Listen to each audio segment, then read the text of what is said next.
Hello दोस्तों, कहानियों की दुनिया में आप सभी का स्वागत है।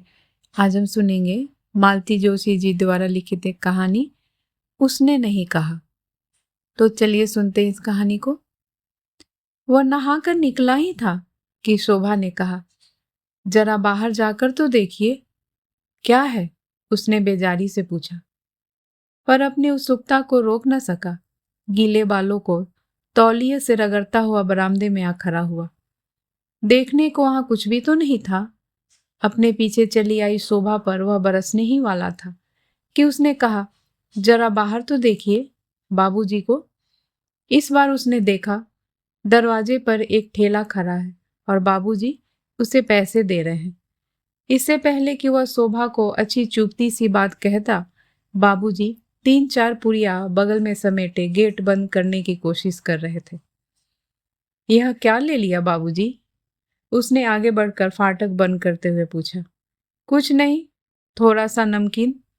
अपना बोझ प्रमोद के हवाले करते हुए बाबूजी ने कहा। अच्छा दिखा तो ले लिया। बच्चों वाला घर है, दिन भर बच्चों को मुंह चलाने के लिए कुछ चाहिए ही। और इतना कहकर बाबूजी जैसे कर्तव्य मुक्त होकर अपने कमरे में लौट गए। पर उनके जाते ही ओट में खड़ी शोभा सामने आ गई। लो भाई, संभालो अपनी अमानत, प्रमोद ने सामान उसकी ओर बढ़ाते हुए कहा। किंतु वह वैसी ही तनी हुई मुद्रा में दूर खड़ी रही। अरे लो भाई, मुझे तैयार होने दो अब। 9:15 हो रहे हैं। यह है क्या? उसने रूखे स्वर में पूछा। नमकीन है, बाबूजी बच्चों के लिए खरीद कर लाए हैं। आपके बच्चों ने कभी राह चलते ठेले की कोई चीज खाई है?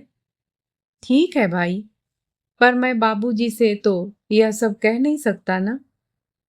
उन्हें अपने लाडले पर प्यार आ गया है, तो बीच में बोलने वाला मैं कौन होता हूं? उनका मन हुआ तो वे खरीद लाए। अब तुम्हारा मन हो तो घर में रखो, नहीं तो नौकरों में बांट दो। बस, बात खत्म। नहीं, बात नहीं खत्म। प्रमोद भीतर जाने को मुड़ा ही था कि शोभा का सख्त स्वर सुनकर बीची में रुक गया। क्या? यह कि मैं इसका मतलब खूब समझती हूँ। साफ साफ कहो ना। वक्त बेवक्त कुछ देखती नहीं, बस बहस के लिए बैठ जाती हूँ। जरा घड़ी तो देखो। मुझे मालूम है यह सब मुझे दिखाने के लिए किया गया है। मेरी समझ में अभी कुछ नहीं आ रहा।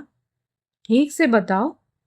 2-4 दिन से उनकी मंडली को नाश्ता नहीं दे पा रही हूं ना, इसलिए यह नाटक रचा गया है। लेकिन क्या नाश्ता नहीं दिया गया? तुम्हें मालूम है, बाबूजी सूखी चाय कभी नहीं पीते। बाबूजी के लिए किसने मना किया है? पर पूरी बारात को तो मैं रोज खिला नहीं सकती। बिस्कुट उस्कुट से काम चल जाता, तब भी गनीमत थी। पर आपके पिता तो चाहते हैं कि दिन भर हलवाई की कढ़ाई चढ़ी रहे। पता नहीं किस जमाने में रहते हैं। न तो उन्हें इस बात की परवाह है कि बाजार आकाश छू रहा है, न इस बात का ही ख्याल है कि घर में गैस नहीं है या नौकर बीमार पड़ा है।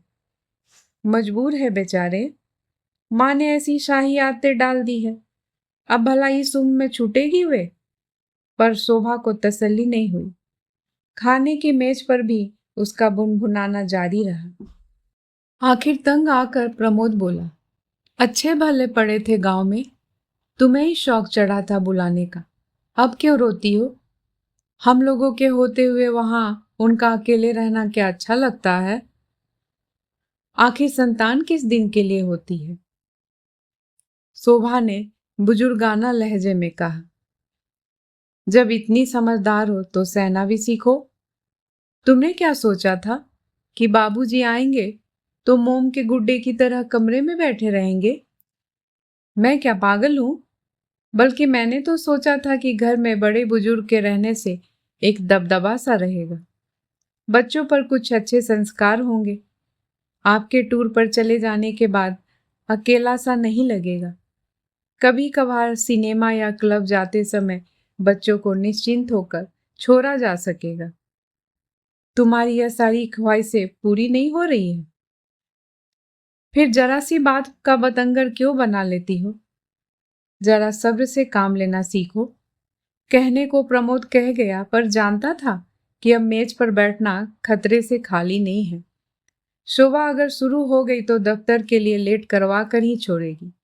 बार बार घड़ी की ओर देखता हुआ वह फुर्ती से उठ खड़ा हुआ और वॉश बेसिन पर हाथ धोने लगा। बात आधे में ही टूट जाने से शोभा क्षुब्ध हो गई है। वह साफ देख रहा था। सौंफ, इलायची, चेन, रुमाल, स्कूटर की चाबियां, सारी चीजें चुपचाप उसके पास लाकर रख दी गई और वह चुपचाप सिर झुकाए जूते पहनने का नाटक करता रहा। घड़ी की सुई प्रतिपल आगे भाग रही थी और मान मनोवल का जरा सा भी समय उसके पास नहीं था। यही तो हो जाता है, शोभा जरा जरा सी बात पर बुरा मान जाती है, पर वही बातें वह कितनी बार सुने, और सुन भी ले तो निराकरण का उपाय क्या है? यह सच है कि बाबूजी के आते ही घर में आम दफ्तर बढ़ गई है। पिछले 10 साल से वह इस शहर में है, पर गिने चुने लोगों के यहाँ ही जाना हो पाता है। मोहल्लों वालों से तो बस दुआ सलाम होती रहती। कभी घंटे 2 घंटे किसी के यहाँ गए हो ऐसा याद भी नहीं पड़ता। हाँ, कोई उसका बुरा भी नहीं मानता। सभी अपनी दिनचर्या में व्यस्त रहते हैं। बाबूजी को यहाँ बुलाते समय प्रमोद इसी बात को लेकर चिंतित था कि उनका समय यहाँ कैसे कटेगा। जब से याद पड़ता है, उसने बाबूजी को हमेशा लोगों से घिरा हुआ ही देखा है। जानता है कि अकेलेपन से बढ़कर कोई सजा उनके लिए नहीं है, और यहाँ तो दिन भर घर पर सन्नाटा सा खिंचा रहता है। बच्चे सुबह 9 बजे ही स्कूल निकल जाते हैं और स्कूल के बाद ट्यूशन आदि से निपट कर ही घर लौटते हैं।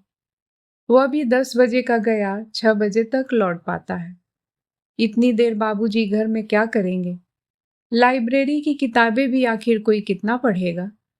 वैसे भी उन्हें पढ़ने का ज्यादा शौक कभी नहीं रहा। परंतु बाबूजी के सामने यह समस्या कभी उठी ही नहीं। पहली ही बार सुबह की सैर को गए तो 3-4 पेंशनरों को साथ पकड़ लाए। उन्हें गर्मा गर्म चाय नाश्ता कराया। प्रमोद भी खुश हुआ कि चलो, हम उम्र वालों के बीच अब आसानी से इनका वक्त कट जाएगा। प्रमोद तो अपनी परेशानियों से मुक्त होकर हल्का अनुभव करने लगा था, पर शोभा की परेशानियां एकदम बढ़ गई थी। सुबह का समय वैसे ही घड़ी से होर करते बीतता था। अब इस बुजुर्गवारों के चाय नाश्ते का काम और बढ़ गया था। बाबूजी सैर से लौटते ही दीपू को चाय का ऑर्डर भेज देते। तब शोभा को बड़ी कोफ्त होती। अब वह बच्चों को तैयार करे, रसोई देखे या सुबह से चाय ही बनाती रहे। सितम यह होता है कि भल्ला साहब के पिताजी दूध लेने के लिए घर से चलते हैं और फिर बाबूजी की बैठक में रम जाते हैं। फिर गोपाल को उनके यहाँ दूध पहुंचाने भी जाना पड़ता है। दीपू नीतू को तैयार करती शोभा खींच उठती है। इन लोगों को तो कोई काम नहीं, तो क्या सभी लोग पेंशन लेकर बैठ जाएं? यह तो होती है सुबह की महफिल। दोपहर को बाबूजी शतरंज लेकर बैठ जाते हैं।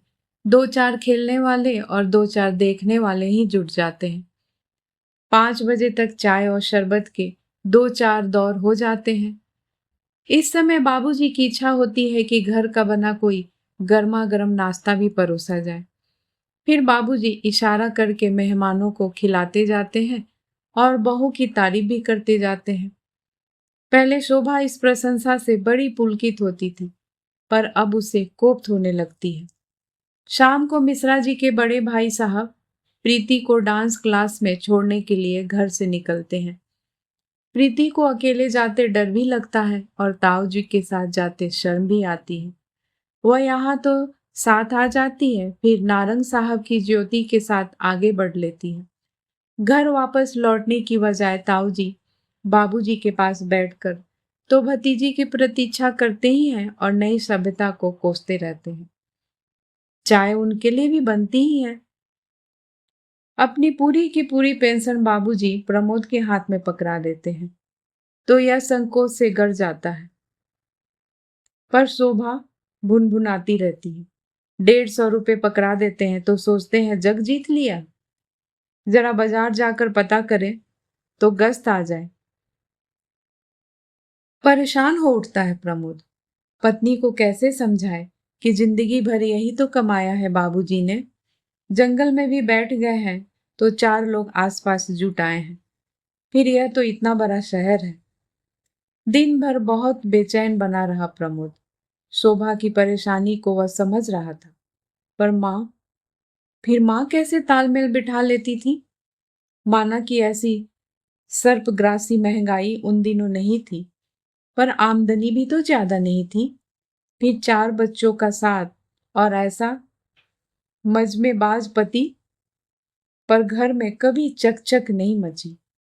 कभी परेशान भी होती तो बच्चों के सामने कह सुनकर हल्की हो जाती। बाहर वालों ने हमेशा उन्हें मुस्कुराता ही देखा। उनका अतिथि सत्कार उस समय भी मिसाल के रूप में गिना जाता था। याद है उसे, कई बार सब्जी के लिए उबले आलूओं को मसल कर ही माँ ने कचौड़ी बना दी है और बच्चों को सिर्फ पूरी दाल से रोटी तोड़नी पड़ी है। कभी उबलते दूध में चावल डालकर खीर बना दी गई है। दोपहर की चाय न मिली तो न सही। कभी महीने का अंत है तो बच्चे अचार से ही काम चला रहे हैं। पर उस समय भी कोई भूला भटका आ निकलता तो माँ झट से कढ़ाई चढ़ाकर बेसन घोल देती और आंगन में लगे अजवाइन या पोए के पत्तों की पकौड़ी उतार देती। उनका एक ही सिद्धांत था, अपने घर में हम कैसे भी रह ले, पर घर आया मेहमान संतुष्ट होकर जाना चाहिए। और घर में आने वालों की संख्या क्या कम थी? नाते रिश्तेदार तो खैर थे ही, उनसे ज्यादा संख्या तो बाबूजी के दोस्तों की थी। कुछ तो इतने बेतकल्लुफ कि सीधे रसोई में आ धमकते और बच्चों के साथ ही शुरू हो जाते, पर माँ के माथे पर कभी बल नहीं पड़े। उन दिनों बाबूजी एक खास रविवारीय भोज का आयोजन करते थे। उसके लिए माँ ने चीनी की प्लेटें, एक भगोना और कलछी अलग रख छोड़ी थी। आंगन के छोर पर बने एक चूल्हे पर यह कार्यक्रम चलता। माँ रविवार को सुबह उठकर वहां झाड़ू बुहारू करती, मसाला पीस कर रखती, आटा सान कर रखती। सारा सामान एक बार वहां सजा देने के बाद जो मंदिर की राह लेती तो शाम ढले ही घर लौटती। दिन भर उनके मुंह में अन्न का दाना भी नहीं जाता। पड़ोसी ने कहती, पति के पापों का प्रायश्चित कर रही है बिन्नों की माँ। माँ हंसकर कहती, कोट का पाप कटी का पुण्य। अब किसी का खाने का मन है और हमें बनाना नहीं आता तो हम यहाँ बैठकर क्या करें? उतनी देर ठाकुर जी की सेवा ही सही। लेकिन अपने घर में तुम्हें यह सब अच्छा लगता है? इतने सारे होटल तो हैं। बिन्नों के बाबूजी वही जाया करे तो क्या हर्ज। अरे वाह, माँ तमक कर कहती, अपना घर होते हुए होटल में क्यों जाएगा कोई? और वहां खाने से मन भरता है कभी? और इतने संगी साथी लेकर होटल जाने का बूता है किसी का? सच तो था, बाबूजी के उस सामीप्य भोजन में 10-12 लोग तो कम से कम आते ही थे। होता या चंदे से ही था, पर उनमें से कई ऐसे थे जो घर से छिप कर आते थे। भान चाचा तो ऐसे थे जो चंदा भी नहीं देते थे, पर बिना बुलाए ही आ टपकते। तब माँ कहती, मर्द मानुस है, खाने पीने की हवस को कहाँ तक दबाए बेचारा। घर में नहीं मिलता तभी तो इधर उधर लाट टपकाता फिरता है। शुरू शुरू में तो माँ बच्चों का खाना बनाकर रख जाती थी, पर बाद में आमिल चाचा बच्चों को खींच कर अपनी पंगत में ले जाने लगे। माँ को पता चला तो हाथ जोड़कर बोली, लाला, लड़के तुम्हारे हैं, जैसे चाहे गुण सिखा देना, मैं कुछ नहीं बोलूंगी, पर लड़कियों को बख्श दो। पता नहीं कैसी ससुराल मिले। मर्द मानुस तो अपने शौक बाहर जाकर पूरा कर लेता है, पर यदि इनकी जीभ को स्वाद लग गया तो छटपटाती फिरेंगी। उस समय तो सारी बातें इतनी रूटीन हो गई थी कि कुछ भी अस्वाभाविक नहीं लगती थी, पर आज सोचते हुए कैसा आश्चर्य होता है। मुश्किल से 4 किताबें पढ़ी, कट्टर धार्मिक संस्कारों में पली बड़ी माँ, इतनी सूझबूझ, इतना विवेक, इतनी सुघरता कहाँ से लाई? वह कौन सी विश्वविद्यालय था जहां से माँ ने यह विद्या सीखी थी? अभाव में मुस्कुराने की विद्या, पति के दोषों को खूबसूरती से ढांपने की विद्या, बच्चों के भविष्य में दूर से झांक लेने की विद्या, मध्यम वर्गीय विपन्नता के बावजूद भी सिर उठाकर चलने की विद्या। कहाँ से सीखा था माँ ने यह सब? माँ के प्रति उसका मन नए सिरे से श्रद्धांत हो आया। सच, ऐसी संगनी को खोकर बाबूजी कितने अकेले पड़ गए होंगे।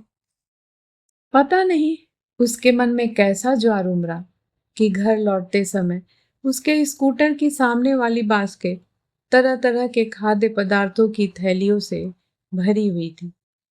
इतने पर भी उसका मन नहीं भरा तो कृपाराम हलवाई की दुकान के सामने गाड़ी रोककर उसने 10-12 गरम कचौरियां भी तुलवा ली। स्कूटर पार कर वह किसी स्कूली बच्चे की सी आतुरता से सीधा बाबूजी के कमरे में घुस गया। बाबूजी, कचौरियां लीजिए, बिल्कुल कढ़ाई से निकलवा कर लाया हूं।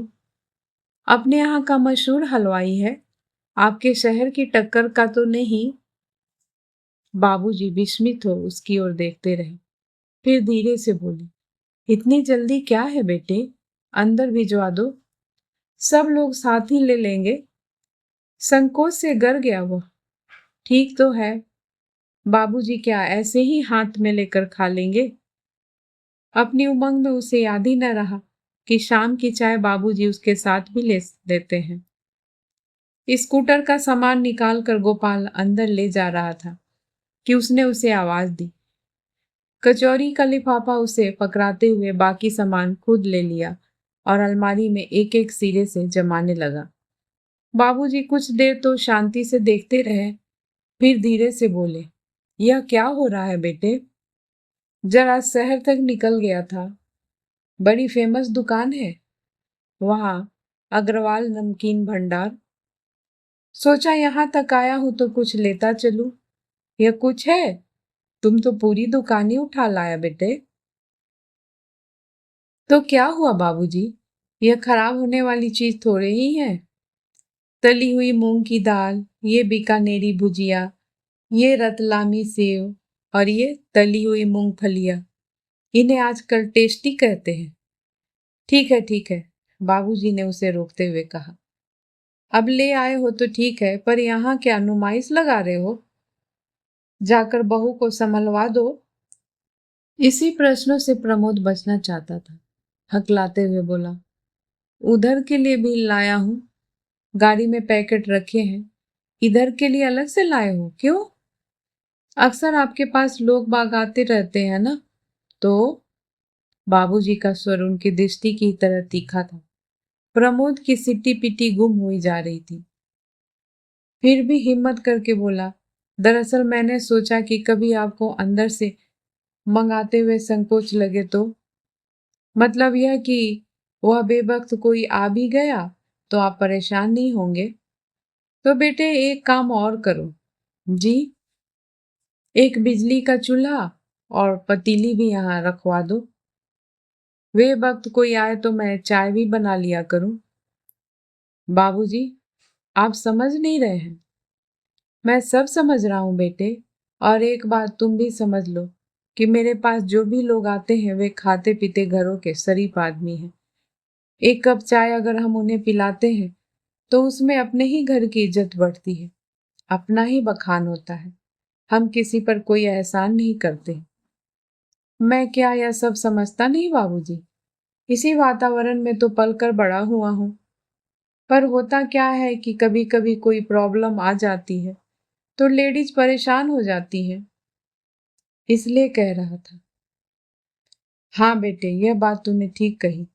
न कहता तो शायद मेरी समझ में कभी आता ही नहीं। बाबूजी ने नाटकीय मुद्रा में कहा, दरअसल बेटे, मेरे घर में तो कोई लेडी थी नहीं, एक सीधी सादी घरेलू औरत थी, इसलिए नहीं जानता कि परेशानी क्या होती है। अच्छा किया बेटा तुमने बतला दिया। इतनी देर से प्रमोद किसी स्कूली लड़के की तरह भीगी बिल्ली बना खड़ा था। लेकिन इस व्यंग से जैसे वह तिलमिला उठा। एक तो वैसे ही दिन भर सोच सोच कर परेशान हो गया था। बाबूजी की इस बात ने उसका रहा सहा संयम भी छीन लिया। चीख कर बोला, आप कैसे जानेंगे कि परेशानी क्या होती है? आपने कभी जानने की कोशिश भी की है? हमसे पूछिए कि माँ ने किन हालातों में गृहस्थी की गाड़ी खींची है। आपके शौक पूरे करने के लिए उसने क्या कुछ नहीं सहा है। कितने कितने त्योहार पुरानी साड़ियों में मना दिए हैं। कितनी सर्दी आए कि इकलौते ऊनी स्वेटर में निकाल दी है। कितनी राखियों पर उन्होंने मैके जाने से इनकार कर भाइयों को दरवाजे से लौटा दिया है। कितनी बार। लेकिन प्रमोद अपनी बात पूरी नहीं कर पाया। उसने देखा कि बाबूजी का चेहरा सफेद पड़ गया है, पैर कांपने लगे हैं। एकाएक उसका सारा आक्रोश ठंडा पड़ गया। उन्हें सहारा देकर पास की आराम कुर्सी पर बिठाते हुए उसने पूछा, आपकी तबीयत तो ठीक है ना? बाबूजी कुछ नहीं बोले। अपनी हथेलियों में मुंह छिपाए कुछ देर खामोश बैठे रहे। प्रमोद धीरे धीरे उनके तलुए सहलाता रहा। इससे ज्यादा उसे कुछ सूझा ही नहीं। एक लंबे अंतराल के बाद बाबूजी ने सिर उठाया और डूबती सी आवाज में बोले, मैं जानता हूं बेटे कि मेरी गृहस्थी एक मामूली से क्लर्क की गृहस्थी थी, पर तुम्हारी माँ ने उसे राजा रईसों की सी शान से दी थी। साक्षात लक्ष्मी का रूप थी वो। मुझे मालूम है कि उसके लिए रोज रोज नई साड़ियां मैं नहीं जुटा सका, पर यह भी जानता हूं कि घर आई हर बहन बेटी नई चुनर के साथ ही विदा हुई है। अपनी जिंदगी चाहे उसने एक ऊनी कपड़े में गुजार दी हो, पर तुम्हारे चाचा लोग शादी होने तक उसी के हाथ के स्वेटर पहनते रहे। घर में हम लोग चाहे जैसा खाते पहनते रहे हो, पर आने वाला मेहमान तृप्त होकर ही लौटा है। मुझ जैसे की गृहस्थी चलाना उसी के बस की बात थी। वह ना होती तो पता नहीं क्या होता। बाबूजी ने एक दीर्घ निश्वास लिया और बोले, वह ना होती तो गृहस्थी का इतना फैलावा ही क्यों होता। लोग गृहिणी का मन देखकर ही देहरी चढ़ते हैं। नहीं तो क्या चाय होटलों में नहीं बिकती। प्रमोद उत्तर में कुछ कहता है, इससे पहले ही जैसे उन्हें कुछ याद आ गया। बोले, अच्छा सच बताना, अभी जो तुम इतना सब कुछ कह गए हो, तो क्या उसने कभी तुमसे यह सब कहा था? तुम्हें मरने वाली की कसम, सच सच बताना। उनके स्वर की आर्द्रता से प्रमोद परेशान हो उठा। क्षणिक आवेश में कही गई उसकी बात इतने गहरे बैठ जाएगी उसने नहीं सोचा था। सांत्वना में वह कोई अच्छी सी बात कहना चाह रहा था कि गेट खड़का। उसने उचक कर देखा, मिश्रा जी के बड़े भाई साहब आ रहे थे। उसे लगा जैसे ये प्रीति के ताऊ जी नहीं, साक्षात भगवान हो। बाबूजी, ताऊ जी आ रहे हैं, मिश्रा जी के बड़े भाई साहब। उसने बाबूजी का ध्यान भटकाते हुए कहा। सचमुच इन शब्दों ने जादू का सा काम किया। पल भर में बाबूजी सहज हो आए। दूसरे ही क्षण वह फुर्ती से उठ खड़े हुए, पैरों में चप्पल सरकाते हुए उन्होंने खूंटी पर टंगा अपना कोट भी पहन लिया। ताऊ जी अपनी डगमग चाल से जब तक कमरे में पहुंचते, बाबूजी तैयार होकर बाहर निकल आए और बोले, चलिए मिश्रा जी, जरा चौराहे तक हो आए, मेरे पान बिल्कुल चुक गए हैं। और उन्हें अबाउट टर्न करवा कर सचमुच वे चले पड़े। प्रमोद ठगा सा उन्हें जाते देखता रहा। करीने से सजी हुई देसी पान की डलिया उसका मुंह चिढ़ाती रही। कहानी सुनने के लिए बहुत बहुत धन्यवाद। अगर आपको ये कहानी अच्छी लगी हो तो प्लीज़ मेरे चैनल को लाइक एंड सब्सक्राइब करना ना भूलें। मैं फिर हाजिर होंगी एक नई कहानी के साथ। तब तक के लिए नमस्कार।